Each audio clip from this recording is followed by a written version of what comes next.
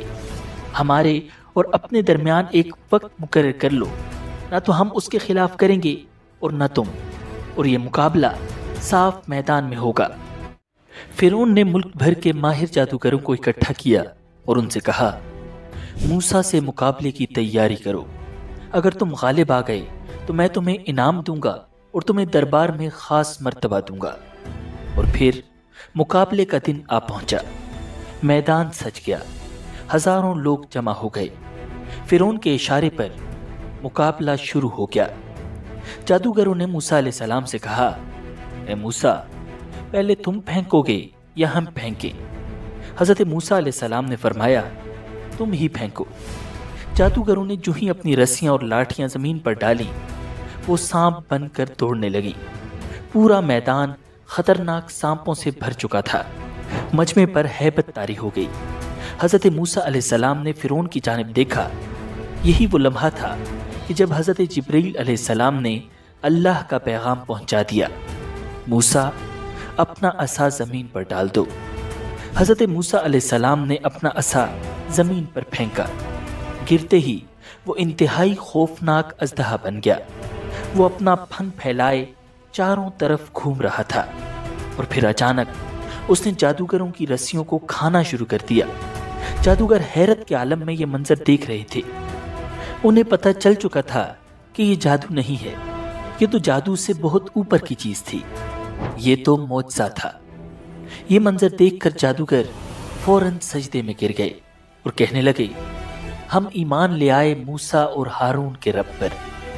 فرعون کو یہ دیکھ کر سخت دھچکا لگا، کیونکہ جن جادوگروں پر وہ بھروسہ کر رہا تھا وہ خود حضرت موسیٰ علیہ السلام پر ایمان لا چکے تھے.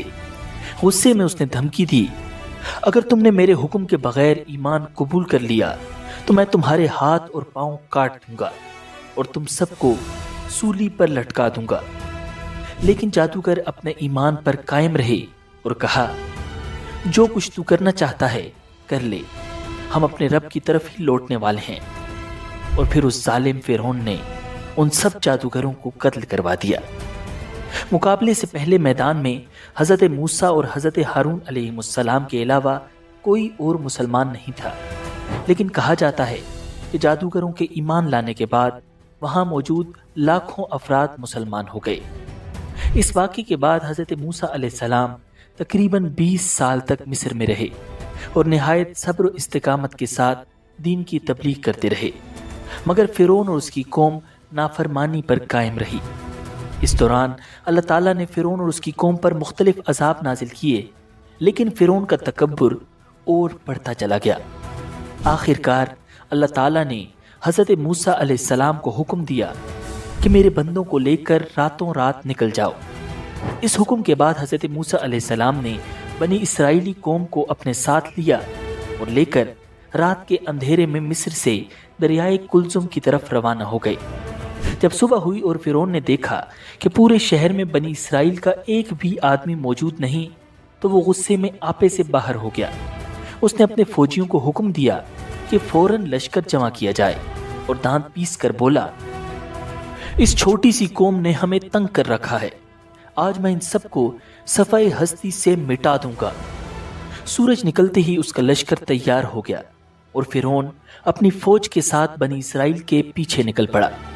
وہ تیزی سے فاصلہ طے کرتا جا رہا تھا. موسیٰ علیہ السلام اللہ رب العزت کے بتائے ہوئے راستے پر بنی اسرائیل کو لے کر جا رہے تھے کہ اچانک سامنے ٹھاٹھے مارتا ہوا دریا آ گیا. فرعون کا لشکر بھی بالکل سر پر پہنچ چکا تھا. اب بنی اسرائیلی خوف زدہ ہو گئے. حضرت موسیٰ علیہ السلام سے کہنے لگے، اب کیا ہوگا؟ سامنے دریا ہے اور پیچھے فرعون کی فوج. حضرت موسیٰ علیہ السلام نے انہیں تسلی دیتے ہوئے جواب دیا، گھبرانے کی کوئی بات نہیں، میرا رب میری مدد کے لیے موجود ہے، وہ مجھے راستہ دکھائے گا.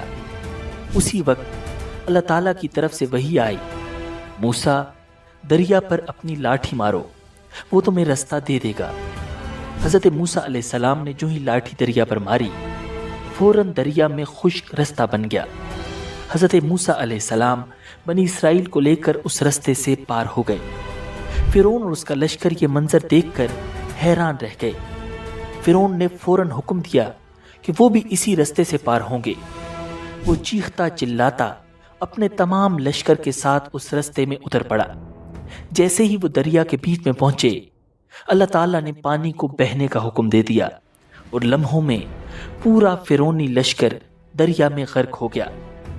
جب فرعون غرق ہونے لگا تو کہنے لگا، میں مان گیا کہ جس خدا پر بنی اسرائیل ایمان لائے ہیں اس کے سوا کوئی معبود نہیں، اور میں بھی فرما برداروں میں شامل ہوتا ہوں۔ اللہ تعالیٰ کی طرف سے جواب دیا گیا کہ اب ایمان لاتا ہے، حالانکہ اس سے پہلے نافرمانی کرتا رہا اور مسلسل فساد ہی مچاتا رہا۔ لہٰذا آج ہم صرف تیرے جسم کو بچائیں گے تاکہ تو اپنے بعد کے لوگوں کے لیے عبرت کا نشان بن جائے، کیونکہ بہت سے لوگ ہماری نشانیوں سے غافل بنے ہوئے ہیں۔ آج بھی اپنے آپ کو خدا کہنے والے فرعون کی لاش مصر کے میوزیم میں موجود ہے اور لوگوں کے لیے عبرت کا نشان ہے۔